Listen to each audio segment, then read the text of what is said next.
Watch what happens when he kicks you, when it strikes you.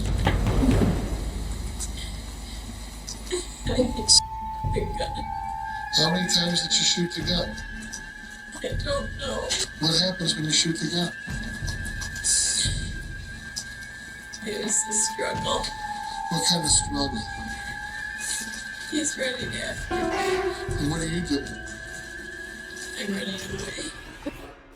Video yang Anda saksikan barusan adalah video dari seorang nenek berusia 73 tahun yang telah menghabisi nyawa cucunya sendiri dengan sangat brutal. Momen pembunuhan yang mengerikan tersebut sebenarnya terekam dalam sebuah panggilan 911 yang terdengar sangat mencekam, di mana Anda bisa mendengar sang nenek berulang kali menembaki cucunya, tepat di saat sang cucu memohon bantuan operator 911 sebelum akhirnya meninggal.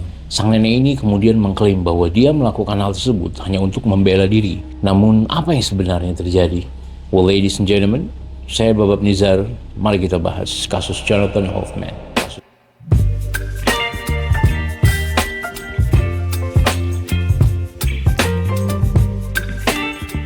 Jonathan Hoffman, di usia yang ke-17 tahun ini, si Jonathan Hoffman ini tinggal di pinggiran kota di West Bloomfield di luar Detroit, Michigan, Amerika Serikat. Saat itu, ia sedang menyelesaikan akhir tahunnya di sekolah Farmington Central High School, dan ia berencana untuk melanjutkan kuliah di Eastern Michigan University. Pihak keluarga dan teman-teman si Jonathan ini mengenal si Jonathan sebagai anak yang lucu dan baik hati, yang selalu membuat lelucon dan ia senang membantu orang lain. Dia sangat cerdas dan menyukai teknologi. Dia bahkan bisa merakit sebuah komputer dari nol. Si Jonathan juga dikenal sebagai seorang yang suka mengenakan kaos putih dan celana olahraga abu-abu. Si Jonathan mengatakan bahwa dia hanya ingin dikenal karena siapa dia, bukan karena apa yang ia kenakan. Masa depan si Jonathan tampak cerah dan memiliki segala kemungkinan untuk berhasil meraih cita-citanya di masa depan.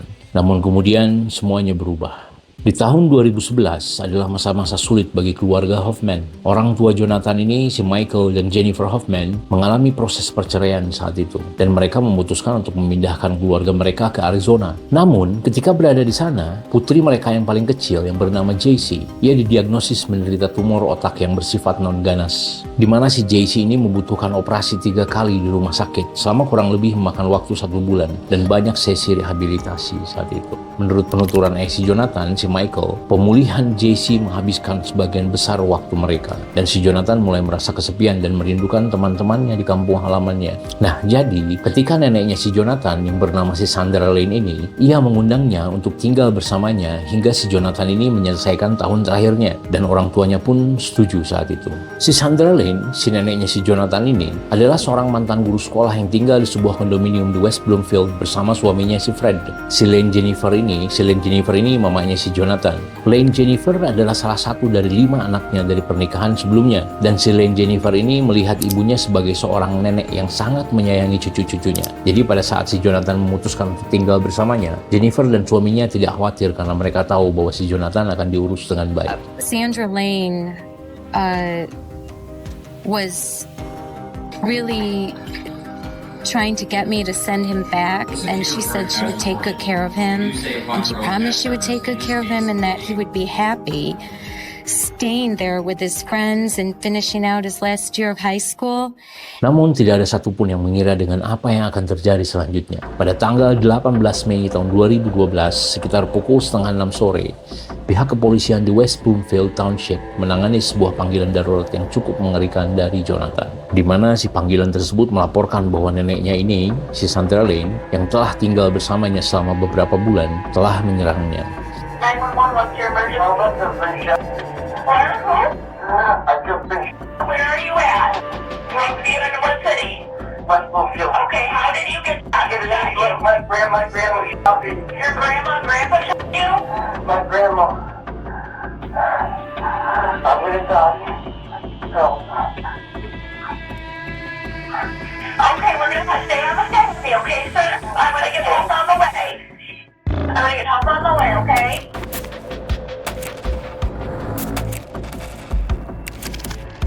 Dalam rekaman panggilan tersebut, Anda benar-benar bisa merasakan sebuah penderitaan dalam suaranya si Jonathan di saat dia memohon bantuan kepada petugas kepolisian. Namun apa yang akan Anda dengar di rekaman selanjutnya benar-benar mengerikan. Are you there?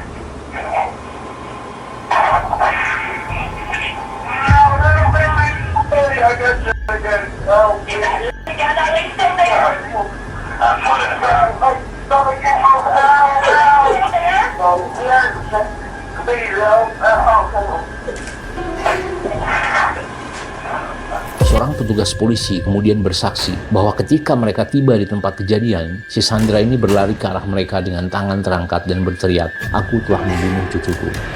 Dan kemudian si nenek ini membawa para polisi masuk ke dalam rumahnya, di mana mereka menemukan pemandangan yang sangat mengerikan dengan bercak darah di mana-mana. Sementara si Jonathan tergeletak tidak berdaya di lantai dengan beberapa luka tembak. Di samping Jonathan tergeletak sebuah pistol semi-otomatik Glock 9 mm, dan polisi saat itu menemukan 9 selongsong peluru yang sudah terpakai. Si Jonathan dengan segera dilarikan ke rumah sakit, namun sayangnya dia dinyatakan meninggal pada pukul 6 sore, 30 menit setelah polisi tiba di TKP. Hasil otopsi mengungkapkan bahwa si Jonathan ini mendapat 9 luka tembak di bagian dada, perut, dan lengan kirinya. Ada beberapa sumber yang mengatakan bahwa sebenarnya hanya 5 atau 6 luka tembak yang mendarat di tubuh si Jonathan ini. The grandmother on trial for murder right now. The chilling moments right after she shot her own grandson, all captured on a harrowing 911 call made by the teenager. She says she was afraid for her life. On this frantic 911 call, you can hear the gunfire that would end up killing 17-year-old Jonathan Hoffman. Incredibly, he managed to call police as he was being shot.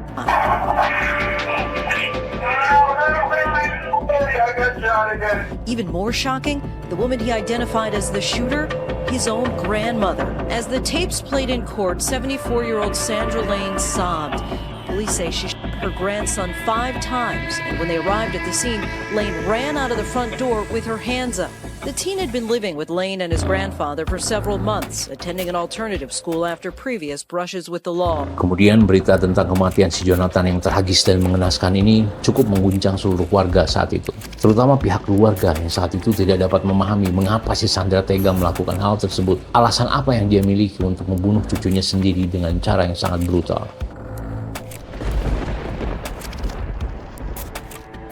Kita kembali di satu momen di tahun 2011. Ada kemungkinan karena semua yang terjadi dengan orang tuanya, si Jonathan ini mulai bereksperimen dengan menggunakan narkotika. Saat itu ia mulai menggunakan ganja sintetis yang disebut Spice atau K2. Hal inilah yang menyebabkan banyak gesekan antara dia dan neneknya. Sampai-sampai di suatu hari, si neneknya ini pernah memanggil polisi dan mengatakan bahwa si Jonathan ini sudah bertindak agresif terhadapnya. Petugas yang tiba di tempat kejadian mengatakan bahwa si Jonathan ini berteriak-teriak dan mulai memaki neneknya dan juga bersikap buruk terhadap neneknya sendiri.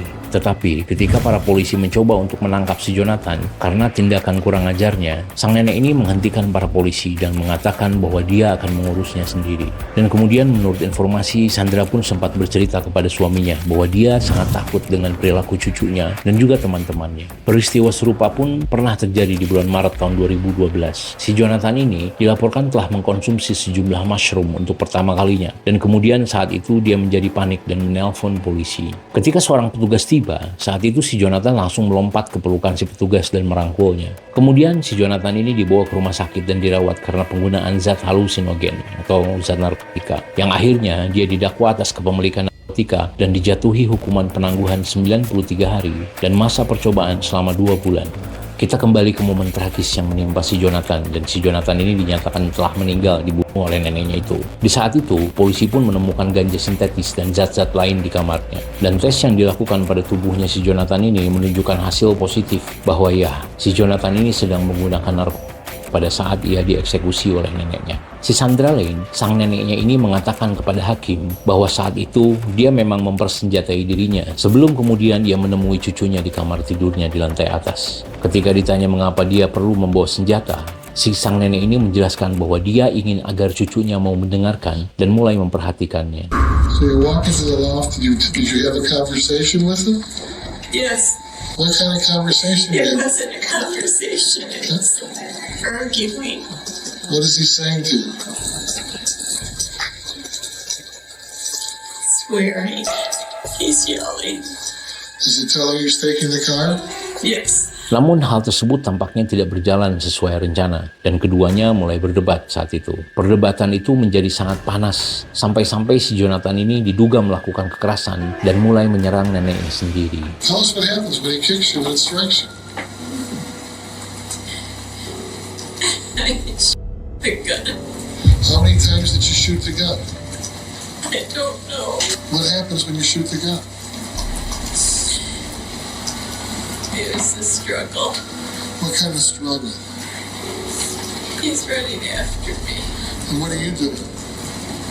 I'm running away. Menurut keterangan sang nenek, si Jonathan ini bahkan setelah ditembak beberapa kali, ia masih bisa mengejarnya di sekitar rumah. Sebelum akhirnya, si nenek ini akhirnya bersembunyi di basement atau di ruang bawah tanah di rumah tersebut. Dia berada di sana selama beberapa menit dan kemudian si nenek ini kembali ke kamar cucunya untuk memeriksanya. Dia mengklaim bahwa Jonathan mulai melakukan perlawanan dan kemudian akhirnya si Sandra ini menembaknya berkali-kali. He's yelling. You remember yelling, let go, let go, let go?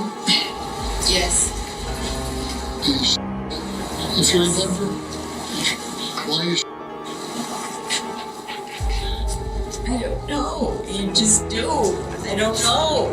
were you still afraid? Yes. Dalam perkembangan kasus ini, di persidangan suaminya Sandra, Fred Lane, diminta untuk hadir memberikan kesaksian atas kasus tersebut. Si Fred ini mengatakan kepada hakim bahwa dia bahkan tidak tahu kalau istrinya memiliki senjata api. They said that Sandy had the gun. And what was your reaction to that, sir? I was flabbergasted, Flabbergasted meaning what? thinking that Jonathan had the gun. So you were surprised that in fact it was your wife. Is that correct? Yes. Si Fred ini menjelaskan bahwa ketika si Jonathan mulai bermasalah dan bertindak kurang ajar terhadap istrinya, si istrinya ini tidak mau memulangkan Jonathan kembali ke orang tuanya. Bahkan, setelah si Fred ini meminta istrinya untuk melakukannya, si Sandra ini tetap mempertahankan cucunya. Couldn't tell me all the problems that she was having with John. Because if she did, I'd say send him back to his parents. Si Fred ini kemudian mengungkapkan sesuatu yang cukup menarik yang terjadi sekitar 1 jam sebelum terjadinya kejadian tersebut. Rupanya, setelah si Jonathan pulang dari tes narkotikanya, si Sandra ini menyuruh Fred untuk membawa anjingnya berjalan-jalan keluar dan Sandra mengatakan kepada si Fred bahwa dia akan memberitahu Fred kapan dia bisa pulang. I was getting tired, and the dog was getting tired. Okay, all right. So we watched a basketball game sitting on the grass, and I heard the sirens, the fire department and the police, and I thought to myself, I hope it's not John. Apakah si Sandra Lane ini telah merencanakan pembunuhan tersebut selama ini? Persidangan berlangsung selama sekitar 2 minggu, di mana selama itu, para juri mendengarkan rekaman yang mengerikan dari panggilan si Jonathan yang bernada memohon kepada 911. Di mana saat itu, si neneknya ini dengan tanpa ampun memompa peluru ke tubuh si Jonathan.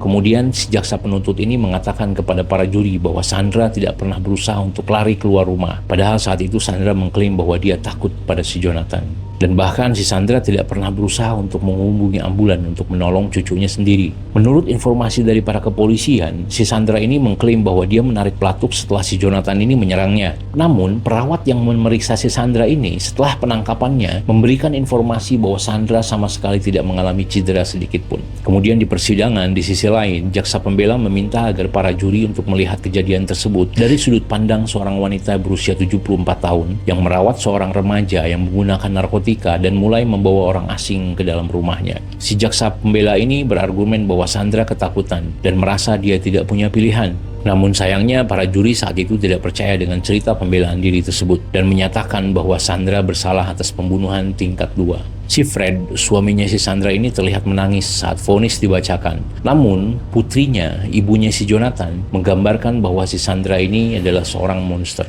Dia bahkan meminta hakim untuk menjatuhkan hukuman kepada ibunya semaksimal mungkin. I know what I've done. I can't take it back. Sandra Lane pleading to the judge the 75-year-old West Bloomfield woman who claimed it was self-defense when she shot her teenage grandson 6 times had hoped for a sentence of 3 years in prison for second-degree murder. But Jonathan's mother, Sandra Lane's own daughter, made it clear she wanted the judge to lock her up for the max. Sandra Lane is pure evil, and if given the opportunity, would surely kill again. She has no remorse or conscience. Her only concerns are for herself. I don't know what else to say. I just don't know. I didn't want to die in jail or prison. Please. I don't want to spend my life in prison. I'm so sorry. I apologize to everybody. Oh, God. When it was time to hand down the sentence, Judge Denise Langford Morris stated what clearly troubled the jury. Why didn't Sandra Lane call police, and why did she shoot 17-year-old Jonathan so many times? I wonder if you really felt so violated and so afraid and a need to shoot. Why did you keep shooting? Pada akhirnya si Sandra ini dijatuhi hukuman minimal 20 tahun penjara karena telah membunuh cucunya, ditambah 2 tahun penjara karena telah menggunakan senjata api. Di saat hakim membacakan keputusan pengadilan atas kasus tersebut, Ibu Jonathan terlihat mendukung keputusan hakim dan kemudian mengatakan kepada para wartawan bahwa ia merasa puas ibunya akan menghabiskan sisa hidupnya di penjara karena telah membunuh putranya. I'm just glad that she's put away and she can't do harm to anybody else. How would you have described Sandra Lane before all this? She was always a thorn in my side, to be very honest. She was very difficult, very meddlesome, very controlling, and I never liked her. Ladies and gentlemen, sebagai informasi, ini adalah kisah yang paling memilukan dari sekian cerita yang pernah saya bahas di channel ini. Bagaimana menurut Anda mengenai kasus yang baru saja kita bahas? Apakah Anda percaya dengan cerita Sandra Lane bahwa Jonathan ini telah menyerangnya sebelum akhirnya ia terpaksa harus menembaknya? Atau Anda setuju dengan keputusan para juri? Silahkan tuliskan opini Anda di kolom komentar. Saya Babab Nizar, terima kasih sudah menonton.